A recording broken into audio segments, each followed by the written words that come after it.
Becky Anderson, a 70-year-old widow, had lived in Ridgewood for most of her life. The town, nestled in the rolling hills of upstate New York, had a quiet charm. It was the kind of place where everyone knew everyone, and the residents felt safe enough to leave their doors unlocked. For the past decade, Becky had become somewhat of a recluse, seldom leaving her modest cottage at the edge of town. She enjoyed a simple routine: morning walks around the lake, afternoon tea, and the occasional visit from her family, which consisted mainly of her daughter and her grandson, William Anderson. It wasn't until a Sunday afternoon in late September that people began to notice something was wrong. Becky's neighbors, who had grown accustomed to seeing her daily walks, realized she hadn't been outside for days. Concerned, they knocked on her door, but there was no answer. By nightfall, after several calls went unanswered, the police were notified. Ridgewood had never experienced a serious crime in recent memory, so Becky's sudden disappearance struck a deep chord in the community. The initial investigation didn't yield many clues. Becky's home was found in perfect order, no signs of forced entry, no indications of a struggle. Her purse, phone, and medications were still inside. Detective Lauren Jackson, a seasoned investigator from the state's police department, was assigned to the case. Jackson had seen her fair share of missing persons reports, but something about Becky's disappearance felt different. A woman of her age, with no history of wandering off, simply vanishing from her own home, was unusual. The detective quickly established that no one had seen Becky in over a week. As days turned into weeks, the town grew increasingly restless. The initial search efforts, canine units, volunteer searches through nearby parks, and constant questioning of residents bore no results. Ridgewood's peaceful facade was shattered as rumors swirled. Some whispered that Becky had run away, others speculated darker possibilities. Lauren Jackson, however, remained focused. She scoured through Becky's life, tracing her steps in the days leading up to her disappearance, interviewing her friends and family members repeatedly. One name kept coming up in every conversation: William Anderson, her 17-year-old grandson. William was known in Ridgewood as a troubled teenager. While his peers were preparing for college or trade schools, William had a different reputation: run-ins with the law for petty theft, vandalism, and occasional fights at school. But he was always seen as a kid with a rough exterior, struggling under the shadow of a broken home. His mother, Becky's only daughter, had been a single parent, working long hours to keep the family afloat. William spent much of his time with Becky, who many assumed was the stabilizing force in his life. As Jackson pieced together the timeline, William's behavior became a point of concern. In the days leading up to Becky's disappearance, William had been seen acting erratically. Neighbors reported arguments between the two, though they couldn't make out what the fights were about. William claimed he hadn't seen his grandmother in days, but his story was inconsistent. He shifted between indifference and nervousness during questioning, which left Lauren Jackson suspicious. Still, there wasn't enough evidence to push further. For the moment, William was just another potential witness in a growing list of people who might have answers. Then, 3 weeks after Becky was last seen, everything changed. On a crisp October morning, the Ridgewood police received a call from a local hiker.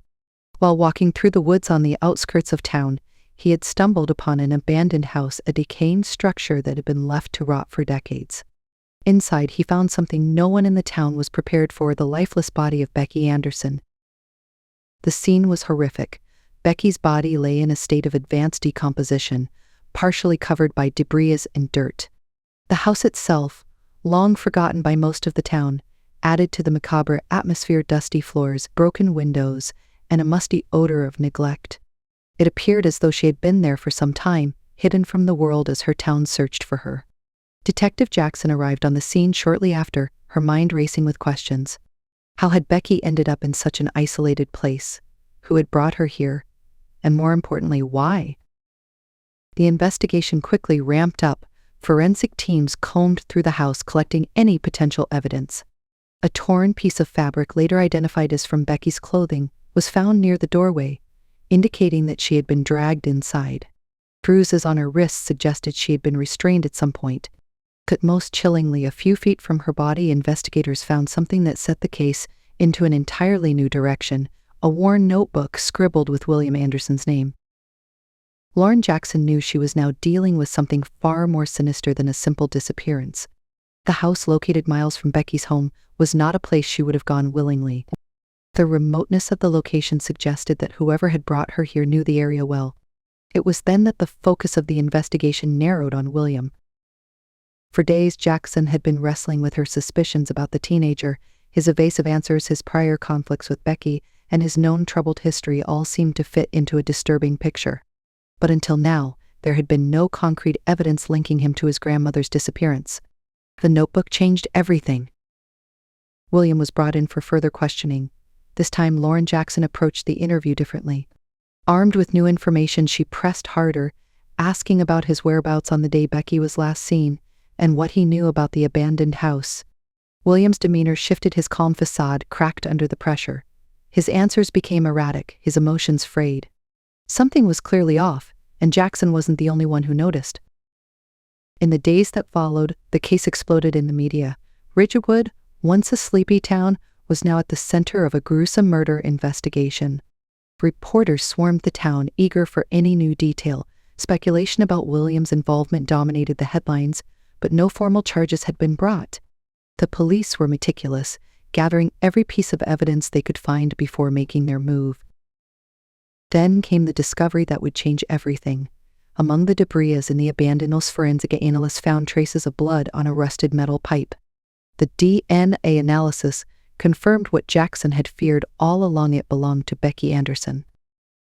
The discovery of Becky Anderson's blood on the rusted metal pipe sent shockwaves through the Ridgewood Police Department. With this grim evidence, Detective Lauren Jackson knew they were closing in on the truth. However, building a case that would hold up in court was another matter entirely. The forensic evidence tied William Anderson to the scene, but there were still too many unanswered questions. How had a 17-year-old orchestrated such a brutal crime, and what was his motive? To the abandoned house, a relic from the town's past, seemed key to understanding William's connection to the murder. Through further investigation, Jackson learned that the house had once been a popular spot for Ridgewood's teenagers, a place for them to drink, smoke, and hide from the world. But in recent years, its remote location made it less appealing, and it had largely been forgotten. William, however, appeared to have known it well. In fact, several of his friends confirmed that he had taken them there before, describing it as his place. A deeper look into William's life revealed more troubling details. His school records painted a picture of a deeply troubled young man. Teachers described him as withdrawn, prone to angry outbursts, and struggling with authority figures. His mother, overworked and often absent, had little control over his behavior. He had spent much of his time at Becky's house, but neighbors reported hearing constant arguments. The root of their fights remained unclear, but it was obvious that their relationship had become strained. As Jackson sifted through these accounts, a darker pattern began to emerge. William had been struggling, not just with typical teenage angst, but with something far more dangerous and escalating rage. While his minor brushes with the law had been dismissed as youthful indiscretion, Jackson began to suspect they were symptoms of something far more serious. Becky's disappearance and subsequent murder were starting to look less like an isolated tragedy and more like the culmination of years of unresolved tension and anger. Still, without a confession or an eyewitness, the case hinged on circumstantial evidence. Jackson needed something concrete, something that would directly link William to the crime beyond the DNA. She began interviewing William's acquaintances, hoping someone might provide a key piece of information. Several friends described William as increasingly unpredictable in the months leading up to the murder. He had begun skipping school, spending days wandering the woods, and coming home late at night. Some of his friends distanced themselves, wary of his growing aggression, while others simply chalked it up to normal teenage rebellion. One piece of testimony, however, stood out. A boy named Chris, who had once been close to William, recalled a disturbing incident that had occurred just weeks before Becky went missing. William had invited him to the abandoned house, and while there he had ranted about his family, specifically his grandmother. According to Chris, William had grown visibly agitated, talking about how his grandmother didn't understand him and how much he resented her controlling nature. Chris admitted that at the time he hadn't thought much of it, but in light of recent events, the memory now seemed chillingly significant. Armed with this new information, Jackson returned to William for another round of questioning. This time she was prepared to push him harder, knowing that his unstable emotional state might crack under pressure. William, now fully aware that he was a prime suspect, grew increasingly defensive. He maintained his innocence, but his erratic behavior and shifting alibis only deepened Jackson's resolve. She knew she was close to unraveling the truth. Meanwhile, forensic teams continued their work, combing through the evidence recovered from both the abandoned house and William's personal belongings. Investigators discovered that William had a history of searching for violent content, online crime reports, videos of brutal assaults, and forums discussing dark, antisocial ideologies. This digital footprint further painted a picture of a young man who had been slipping into dangerous territory for some time. As the town watched anxiously, Ridgewood's quiet streets became the setting for a growing media storm. Reporters followed every development, amplifying the tension and fear that had gripped the community. The peaceful image of the town had been shattered, and everyone was waiting for Jackson to bring the case to its conclusion. But behind the scenes, the detective was growing frustrated. Despite the mounting evidence against William, she still lacked the final, undeniable proof that would link him directly to Becky's murder. Then, in a stroke of luck, investigators stumbled upon a crucial piece of evidence. In William's room, buried beneath old-school papers and clothes, they found a small, blood-stained pocket knife. Tests confirmed that the blood was Becky's. The discovery was damning. The knife, though small, had likely been used to threaten or incapacitate Becky, before she was ultimately beaten to death with the metal pipe. Jackson now had the final piece of the puzzle. The next day, William Anderson was formally arrested and charged with the murder of his grandmother, Becky Anderson. The news spread quickly through Ridgewood, confirming the town's worst fears. For many, the arrest of a 17-year-old for such a heinous crime was almost too much to comprehend. How had things gone so wrong in their small, close-knit community? And what had driven William to such a violent, unspeakable act? The case against William was strong, but the road to conviction was far from straightforward. His defense would likely argue that William had been emotionally disturbed, perhaps even acting out of diminished capacity. Jackson knew that proving premeditation would be essential to ensuring William faced the full weight of the law. The investigation shifted focus as the police began reconstructing William's actions leading up to the murder. It appeared that William had spent days planning the crime, luring Becky out of her home under false pretenses, perhaps suggesting they go for a walk in the woods like they had done in the past. So at the abandoned house, he had restrained her, likely using the pocket knife to intimidate her. The brutal attack that followed seemed to stem from a deep well of anger, an explosion of resentment that had been building for years. The Lauren Jackson, who had seen her fair share of violent cases, was struck by the cold calculation involved. William had not acted out of a sudden impulse, but had carefully crafted a plan to eliminate the woman who had cared for him most of his life. This, more than anything, disturbed her. It was one thing to commit an act of violence in the heat of the moment, but to meticulously plan the murder of a family member showed a level of detachment that chilled her to the core. The town of Ridgewood struggled to come to terms with the shocking truth. Neighbors who had once felt sympathy for William now spoke of him with fear and disdain. The boy they had known for years was now being painted as a monster, a cold-blooded killer who had betrayed the very person who had taken care of him. With William Anderson now in custody, the town of Ridgewood found itself bracing for the long and painful ordeal of the trial. The media frenzy that had erupted when Becky Anderson's body was found only intensified as reporters swarmed the courthouse for the proceedings. Detective Lauren Jackson was ready to testify, her case meticulously prepared, but she knew that no matter how strong the evidence, the defense would try to introduce doubt. They would paint William as a troubled youth, shaped by a fractured home life, and not the calculating murderer Jackson had come to believe he was. The prosecution built its case around the mountain of evidence connecting William to his grandmother's murder. The blood on the pocket knife, the DNA on the rusted metal pipe, and the testimony from William's former friends about his increasingly violent tendencies all pointed to premeditation. Lauren Jackson's testimony was critical in tying together the various threads of the investigation. She detailed the timeline of events, showing how William had carefully planned the crime, drawing Becky out to the abandoned house and using the knife to control and ultimately kill her. The defense countered with a different narrative. They argued that William had been a victim of emotional neglect, abandoned by his mother to be raised by a grandmother who had grown increasingly domineering as he matured. They claimed that William had been overwhelmed by years of pressure and emotional abuse. His actions, they suggested, were not those of a cold-blooded killer but of a mentally unstable teenager who had snapped in the face of unbearable stress.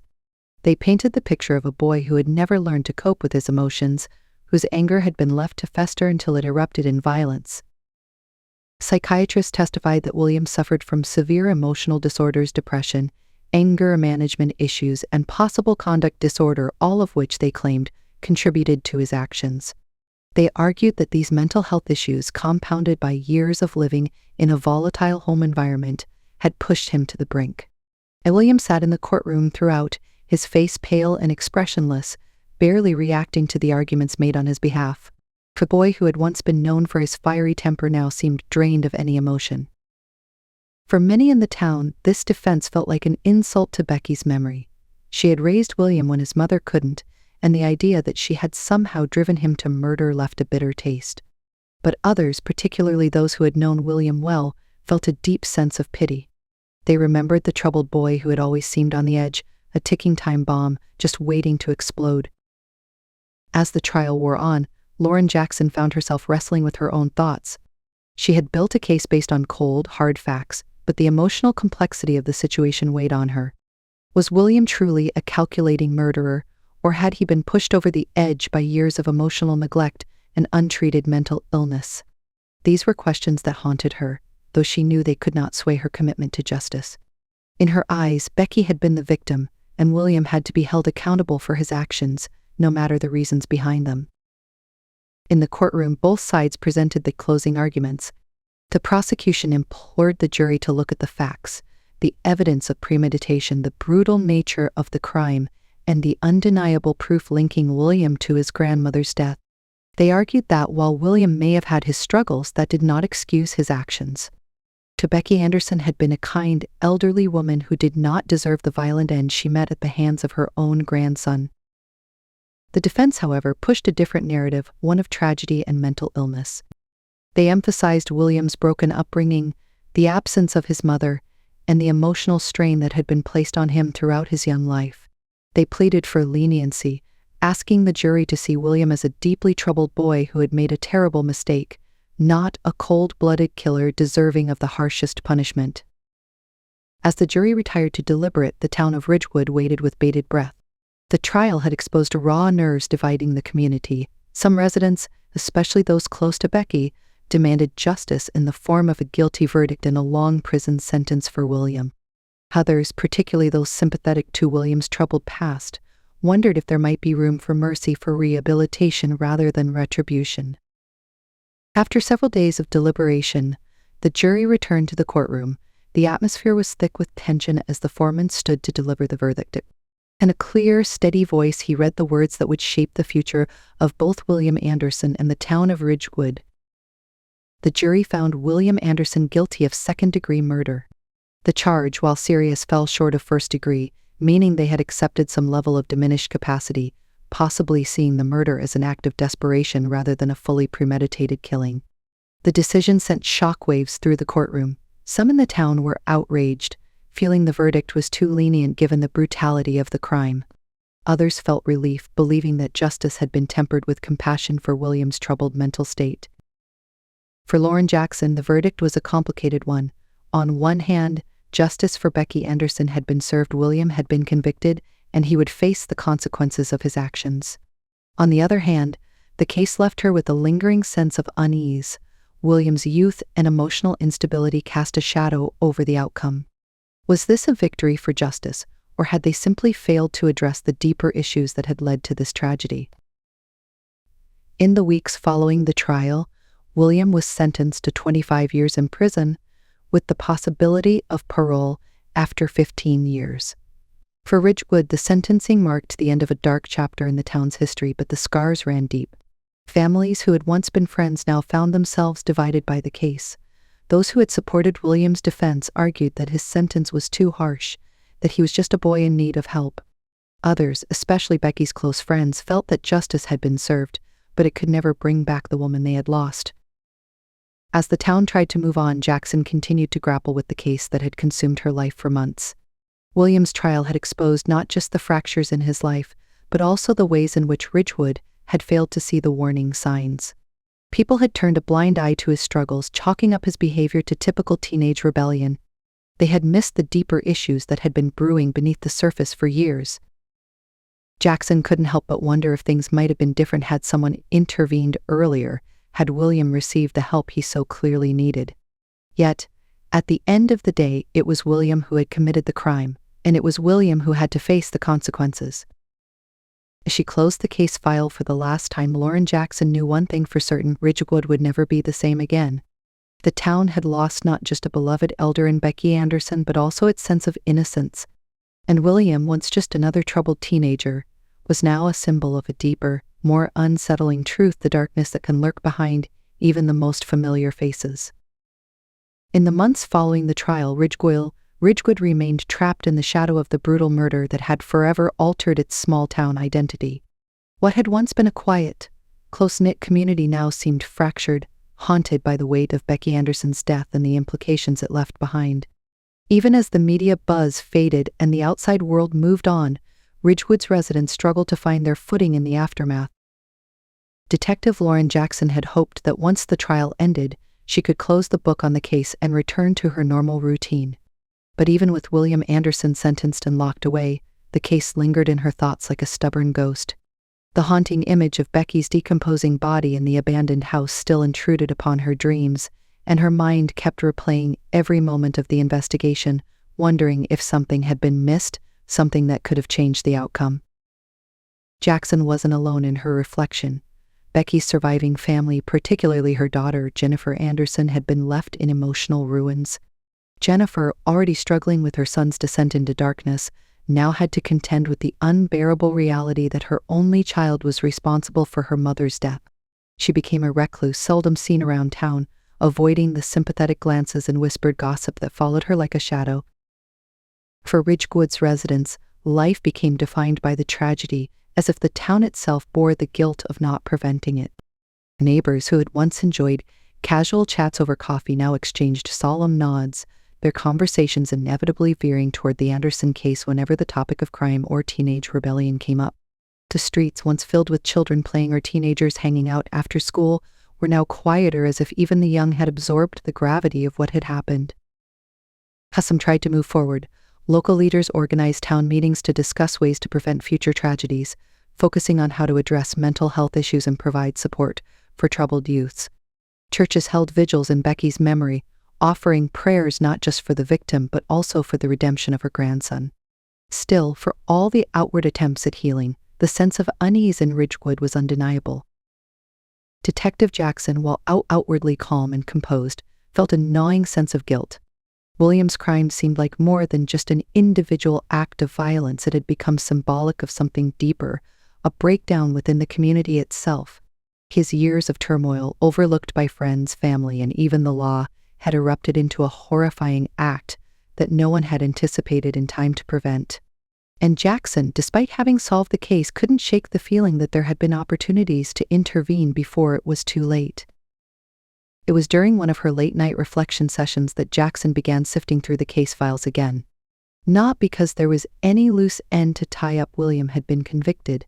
The evidence was ironclad, but because she couldn't help but think about the warning signs. As she reviewed her notes, a pattern emerged more clearly: the simmering tension between William and his grandmother, the quiet descent into violent behavior, and the cries for help that had gone unnoticed for far too long. The files painted a portrait of a boy who had been spiraling for years. His juvenile records, arrests for vandalism, petty theft, fights were like signals flaring in the darkness. Each encounter with the law had been a missed opportunity for intervention. And though William's guilt in Becky's murder was undeniable, Jackson couldn't shake the uncomfortable truth that William himself had been a victim in some ways, too, of neglect, of a society ill-equipped to handle his growing mental instability, and of a system that only responded when it was too late. As Ridgewood continued to reckon with the tragedy, Jackson decided to make a quiet visit to the house that had been the final resting place for Becky Anderson. The abandoned house had become a local symbol of terror, a place teenagers dared each other to visit but that most townspeople now avoided. The woods surrounding the house had grown overgrown, reclaiming the land, as if nature itself sought to bury the memory of what had happened there. Jackson stood at the threshold of the decaying structure, looking out at the thick trees that formed a natural barrier around the property. The silence was oppressive, broken only by the occasional rustle of leaves in the breeze. She had been here many times before during the investigation, but now it felt different, quieter, more final. It was as if the house itself held the weight of everything that had transpired.